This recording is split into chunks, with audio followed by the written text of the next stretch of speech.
Երբ Նիկոլ Փաշինյանը վերցրեց իշխանությունը 2018 թվականին, մեկ տարի անց ԱՄՆ-ում Լոս Անջելեսում մամուլի ասուլիսի ժամանակ վարչապետը ասաց, մեկնաբանելով պետություն-եկեղեցի հարաբերությունները. Օրինակ ասում ենք, որ Հայաստանի Հանրապետությունում մամուլը պետք է լինի ազատ, չէ՞։ Մամուլի առաջին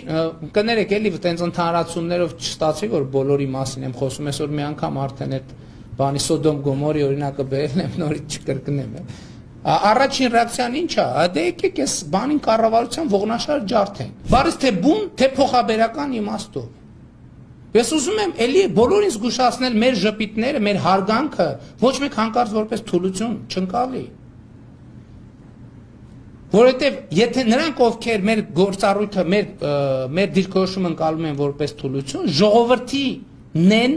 ընկալում որպես թույլ, անկամ, անկարծիք սուբյեկտ։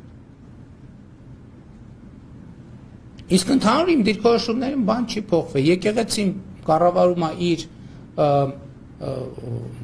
ծխական կառույցների միջոցով եւ պետք է շարունակի այդպես լինել եւ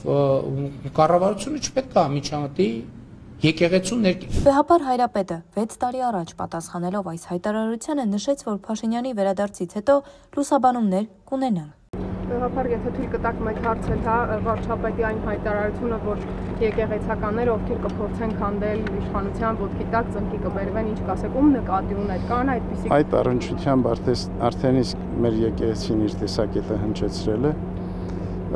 ամենայն հավանականությամբ վարչապետի վերադարձին Հայաստան այդ խնդրի առնչությամբ լուսաբանություններ կունենանք։ Իսկ հանդիպում պատրաստում եք հանդիպել վարչապետի հետ այդ հարցի մանրամասն մեկնաբանություն։ Մենք բարբերաբար հանդիպում ենք եւ քննարկում ենք եկեղեցուն եւ հայրենիքին հուսող խնդիրներ, հարցեր։ Այդ առնչությամբ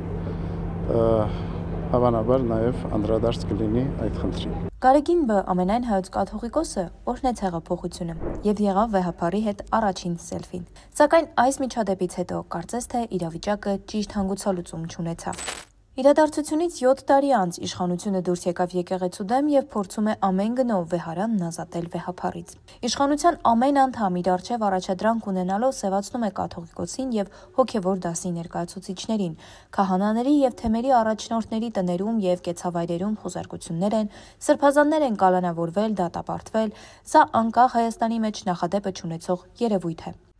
Ի պաշտպանություն հայ առաքելական Սուրբ եկեղեցու քաղաքական ուժեր, գործիչներ, անհատներ հայտնեցին իրենց կարծիքը կանգնելով եկեղեցու կողքին, իսկ Մայր Հայաստան կուսակցությունը ստորագրահավաք սկսեց նպատակ ունենալով եւ իմանալով, որ յուրաքանչյուր անհրաժեշտ պահի այդ մարդիկ կկանգնեն եկեղեցու կողքին։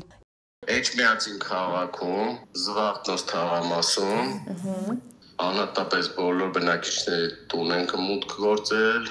փողոցներում, որտեղ որ հանդիպել ենք 5 օր կամ 1 շաբաթվա ընթացքում հավաքել ենք 3000 ստորագրություն ի աջակցություն հայ առաքելական Սուրբ եկեղեցու եւ բառացի փաստացի ասել են, որ ներկայիս ապազգային իշխանությունները ոտնձգություն են անում իշխանությունների դեմ, մենք դրա դեմ ենք եւ ստորագրավակ 3000 եւ ավելի ստորագրությունները եւ եթե շարունակենք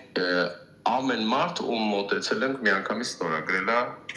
ու ասել է որ դեմ են նման քայլերի։ Այս իշխանությունները փորձեն ոտնձգություն անեն, իմ կարծիքով եւ մեր մտածելով այդ բոլոր քաղաքացիները մեզ ասում են, որ մենք պատրաստ ենք պաշտպանել եկեղեցին։ Այսինքն հետագայում ոնց որ երաշխավորագրի պես բան, որ պաշտպանություն Վեհարանի բոլորը գալու են ձեզ միանալ։ Այո։ 3 ՔՊ վաղաշաբաթի դիմընտրություններում հաղթանակ տարավ եւ սա դարձավ եւս մեկ ազդակ, որ դեպի Վեհարան Նիկոլ Փաշինյանի արշավը կմտնի գործնական փուլ քաղաքային իշխանությունների աջակցությամբ։